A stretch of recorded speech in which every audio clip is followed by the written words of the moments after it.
आज हम एक ऐसे सीक्रेट ट्रेड के ऊपर बात करने वाले हैं जिस ट्रेड की अपॉर्चुनिटी को 99% लोग नहीं जानते।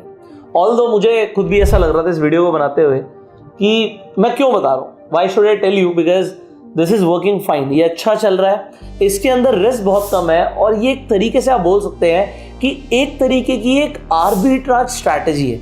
आर्बिट्राज का मतलब क्या होता है कि आप एक अपॉर्चुनिटी लेकर आ रहे हो जहां पे प्राइस में डिफरेंस आ रहा है, उस प्राइस डिफरेंस को कैप्चर करके आप पैसे कमाने वाले हो सकता है जो अभी तक मैंने बोला आपको कुछ ना समझ आया हो, मेरी स्क्रीन पर चलो मैं आपको एग्जैक्टली दिखाऊंगा। यहां पर हम नैस्डैक को देखते हैं। अब नैस्डैक आप सबको पता है ये इंडियन मार्केट से रिलेटेड नहीं है, यूएस मार्केट के अंदर एक इंडेक्स है जिसमें ज़्यादातर आईटी कंपनीज आ जाती हैं। ये जितनी एप्पल, अमेजॉन, गूगल, नेटफ्लिक्स, ये जो भी आप कंपनीज बोलते हैं, इस तरीके से जो यूएस की टॉप 100 टेक कंपनीज होती हैं वो नैस्डैक के अंदर आती हैं। तो ये नैस्डैक का एक इंडेक्स है। अब ये यूएस मार्केट कब खुली है? ये यूएस मार्केट फ्राइडे को बंद हो चुकी है। आज मैं मंडे को वीडियो बना रहा हूँ, मतलब जिस वक्त हम इंडियन मार्केट में ट्रेड करेंगे यूएस मार्केट बंद होगी। तो जो यूएस मार्केट में हो चुका है हमें सिर्फ वही दिख रहा होगा। अब आज मंडे को यूएस मार्केट फिर से खुलेगी, उसके बाद पता लगेगा ये प्राइस ऊपर गया या नीचे गया। अभी के लिए ये प्राइस लॉक हो चुका है, तो जो एक दिन पहले का या एक ट्रेडिंग डे पहले का प्राइस होगा वो आपको दिख रहा होगा। अब आप क्या देखते हो यार, लगभग 1.5% नैस्डैक ने मूवमेंट दी थी, लगभग 1.5% नैस्डैक भागा था। अब आप क्या करते हो, आप अपने डीमेट अकाउंट पर जाते हो और आप सिंपली एक ETF सर्च करते हो। ऑलरेडी मैंने यहाँ पे किया हुआ है, दैट इज मॉन 100। ये मोतीलाल ओसवाल का मतलब नैस्डैक को ही रेप्लिकेट करने वाला एक इंडेक्स है। मतलब अगर आप ये मॉन 100 खरीद रहे हो तो आप नैस्डैक को खरीद रहे हो। अगर आप इस नैस्डैक को देखते हो तो देखते हो यार ये 0.62% बढ़ा हुआ है और जो नैस्डैक है ये तो 1.47% बढ़ा हुआ है। तो आप देख रहे हो यार यहाँ पर एक अपॉर्चुनिटी है, लगभग 0.9% की अपॉर्चुनिटी आपको दिख रही है। ये अपॉर्चुनिटी सुबह ज़्यादा भी थी, तो मैं आपको एग्जैक्टली सब कुछ दिखाने वाला हूँ। तो अभी आप क्या देख रहे हो कि यार इसे भी तो लगभग 1.5% बढ़ना चाहिए। जो ETF होता है वो ETF रेप्लिकेट तो अपने बेंचमार्क को ही करेगा जिसे वो फॉलो कर रहा है। सो ETF अगर नैस्डैक का है तो नैस्डैक को बढ़ना है। मान लो आपने गोल्ड खरीदा हुआ है, गोल्ड का ETF खरीदा हुआ है और गोल्ड बढ़ गया, तो अगर गोल्ड बढ़ेगा तो गोल्ड का ETF बढ़ेगा। यूएस के अंदर बिटकॉइन का ETF आ गया है, तो अगर बिटकॉइन गिरेगा तो बिटकॉइन का ETF भी गिरेगा। तो अल्टीमेटली जो ETF है उसे किसे फॉलो करना है? उसे प्राइस को फॉलो करना है। अब आपका एक सवाल होगा, अगर इसे प्राइस को फॉलो करना ही है तो इसने अभी तक किया क्यों नहीं? अगर इसे 1.47% बढ़ना था तो ये अभी तक बढ़ा क्यों नहीं है? क्योंकि ETF के अंदर एक कहानी और होती है। वो कहानी ये होती है कि इसके अंदर डिमांड और सप्लाई का गेम बहुत होता है। इस वक्त अगर हम यहाँ पर देखें, ये क्वांटिटी है जो लोग खरीदना चाहते हैं इस ETF को, और यहाँ पर क्वांटिटी है जो लोग इस ETF को बेचना चाहते हैं। अगर हम यहाँ पर देखें सो जो क्वांटिटी सेलिंग के लिए लगी हुई है वो 3.5 लाख क्वांटिटी है, और यहाँ पर लोग डिस्क्लोज भी पूरी क्वांटिटी नहीं करते हैं, ये आपको पता होगा। और यहाँ पर बाइंग की 2.5 लाख के आसपास क्वांटिटी है। तो सेलिंग प्रेशर इस ETF में ज़्यादा है, हो सकता है लोग प्रॉफिट बुक करना चाहते हैं। तो क्योंकि यहाँ पर डिमांड और सप्लाई चलता है तो इसलिए प्राइस अभी अपनी इंट्रिंसिक वैल्यू पर नहीं आया है। इसे पहुँचना वही है, इसे अल्टीमेटली बढ़ना वो 1.5% ही है, बट अभी नहीं बढ़ पा रहा। क्यों? क्योंकि यहां पर अगर मान लो कोई आदमी आ गया, देखो इसने 1700 क्वांटिटी लगा दी सेलिंग के लिए, जब तक इसकी 1700 क्वांटिटी बिकेगी नहीं तब तक प्राइस ऊपर नहीं जाएगा। इसने जिस क्वांटिटी पे लगाया, अगर इसने 8.1 का प्राइस लगाया है, इस 8.1 पर इसकी क्वांटिटी सेल होगी। अब मान लेते हैं किसी ने 1 लाख क्वांटिटी सेलिंग के लिए लगा दी, तो जब तक उसकी क्वांटिटी सेल नहीं होगी प्राइस ऊपर नहीं जा पाएगा। तो सेलर्स प्राइस को रोक कर रखते हैं, बट अल्टीमेटली प्राइस को कहाँ जाना है? प्राइस को अपनी इंट्रिंसिक वैल्यू पर जाना है। अब ये थोड़ा बहुत फ्लक्चुएशन चलता रहेगा। सुबह सुबह अगर आप देखो तो ये ETF यहाँ से ओपन हुआ 9.15 पे, और 9.15 से भागता चला गया। अब आप लोग इसे 9.15 पे ही नहीं पकड़ पाते। अगर आप कहोगे तो यार 1% तो हमें सुबह सुबह 1 मिनट में ही मिल गया, मैं 5 मिनट भी नहीं बोलूंगा, अगर 1 मिनट की कैंडल भी देखूंगा तो भी ये सीधी इसी तरीके से गई थी ऊपर। मैं आपको दिखा देता हूँ।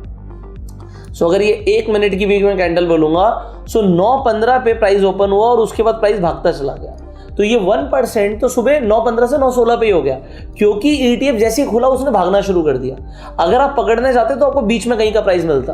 आपको बिल्कुल नीचे का प्राइस नहीं मिलेगा, बट फिर भी अपॉर्चुनिटी क्या है, ये तो आज की बात है कि प्राइस एकदम से भागता चला गया। जनरली क्या होता है, लोग जैसे ही देखते हैं कि प्राइस ऊपर जा रहा है, कई बार प्रॉफिट बुकिंग आती है। तो आपको ये अपॉर्चुनिटी ढूंढनी पड़ेगी कि यार आज मान लो ये ETF गिर गया, ETF गिर गया, मतलब आप बोलते हो कि यार नैस्डैक 3% गिर गया, तो नैस्डैक में यार 1.5-2% की जो फ्लक्चुएशन है, कॉमन फ्लक्चुएशन है, ये 1.5-2% हर दूसरे तीसरे दिन नैस्डैक में मूवमेंट्स आते हैं। तो अगर नैस्डैक मान लो 3% गिर गया, तो ETF को क्या होना है, ETF भी 3% गिरेगा, बट हो सकता है एकदम से ना गिरे।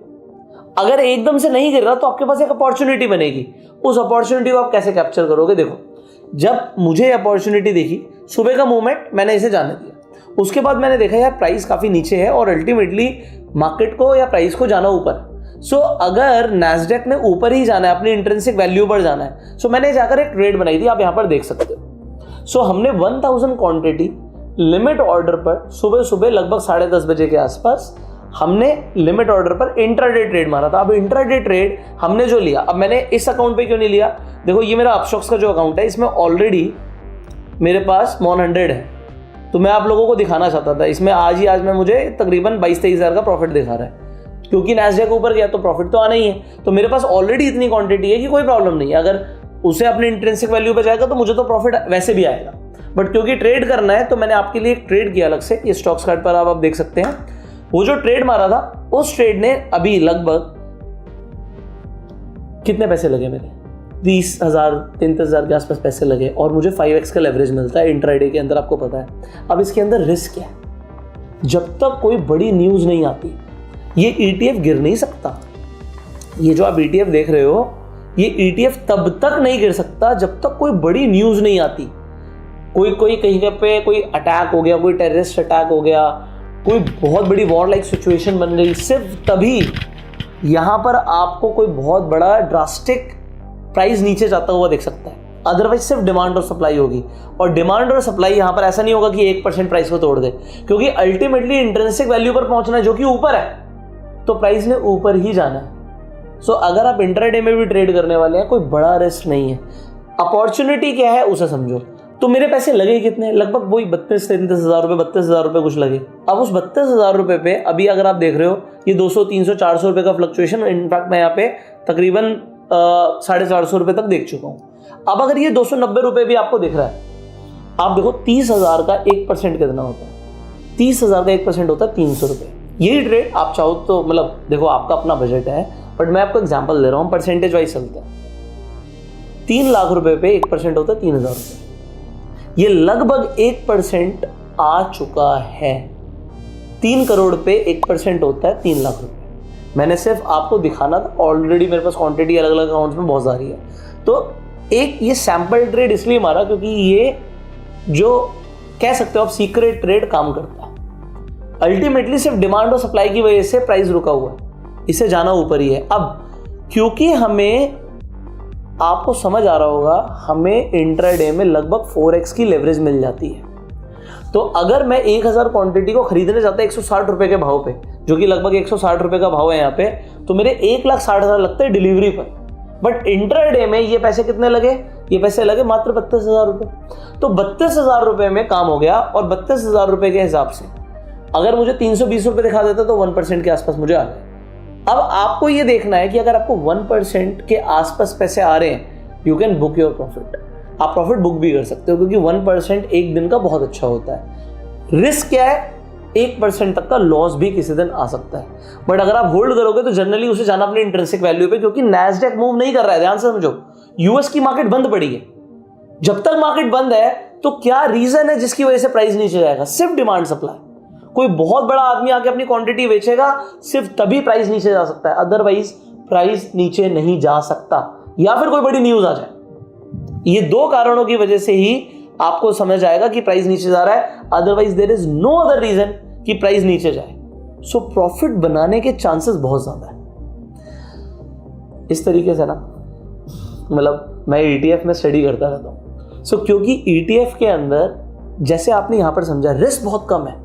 क्या रीजन है नीचे जाने का, नहीं है, पैसे बनाने के चांसेस ज्यादा हैं। इसलिए मैंने आपको ये सिंपल ट्रेड सेटअप बताया। अब क्या इसे फॉलो करना है, मत करो, बिल्कुल बिल्कुल मत करो। सिर्फ देखो, 1 महीना, 6 महीना, साल भर, 2 साल, सिर्फ देखो जो मैंने आपको बोला, क्या ये काम कर रहा है? अगर काम कर रहा है then you can make your own decision. अब यहां पर कोई रिकमेंडेशन नहीं है। ETF बहुत सारे हैं, अपॉर्चुनिटीज बहुत सारे ETFs में है, बट एक ऐसा ETF मैंने आपको बताया जिसके अंदर वॉल्यूम भी बहुत अच्छे हैं, और आई होप आपको मेरी बात भी समझ आ गई होगी। सो सिंपल सा logic, I told you about this. There are other ETFs also, but अगर आप लोग कमेंट में बोलेंगे हमें और ETFs के बारे में भी इसी तरीके से ट्रेड सेटअप चाहिए, सो आप लिख दीजिएगा we want more videos in comment box, मुझे समझ आ जाएगा कि आप इंटरेस्टेड हैं। इसके साथ साथ अगर आप लोग एल्गो ट्रेडिंग के अंदर इंटरेस्टेड है, होता क्या है, जैसे मैंने आपको यहाँ पर दिखाया, हम अपने ETFs को प्लेज मार के ट्रेड कर लेते हैं। अब बहुत सारे ब्रोकर्स ये अपॉर्चुनिटी नहीं देते कि आप ETFs को प्लेज मार पाओ। सो अगर आपको फ्री में जाकर डीमेट अकाउंट खुलवाना है, आपको लिंक्स डिस्क्रिप्शन और पिन कमेंट में मिल जाएंगे। इनफैक्ट अगर आपको एल्गो ट्रेडिंग करना है तो एल्गो रूम्स का हमने अपने सब्सक्राइबर के लिए एक गिव अवे निकाला है, जो आपको स्क्रीन पर नंबर आ रहा है, इस नंबर पे आपको हाई भेजना है, आपको स्टेप्स मिल जाएंगे जिससे आपको एल्गो रूम्स का जो सॉफ्टवेयर है वो फ्री में कैसे मिल सकता है ये पता लग जाएगा। सो सिंपली इस नंबर को आप नोट कर लीजिए, सेव कर लीजिए, इस पर हाई भेज दीजिए। और अगर आपको फ्री डीमेट अकाउंट के लिंक्स भी चाहिए तो वो भी आपको डिस्क्रिप्शन पिन कमेंट में मिल जाएंगे। We will see you in the next video. Till that time you share this video, subscribe कर लेना, बेल आइकन पर क्लिक कर देना जिससे आने वाली एक भी वीडियो आप मिस ना करें। यू वो सेल्फ मेड एंड जय हिंद।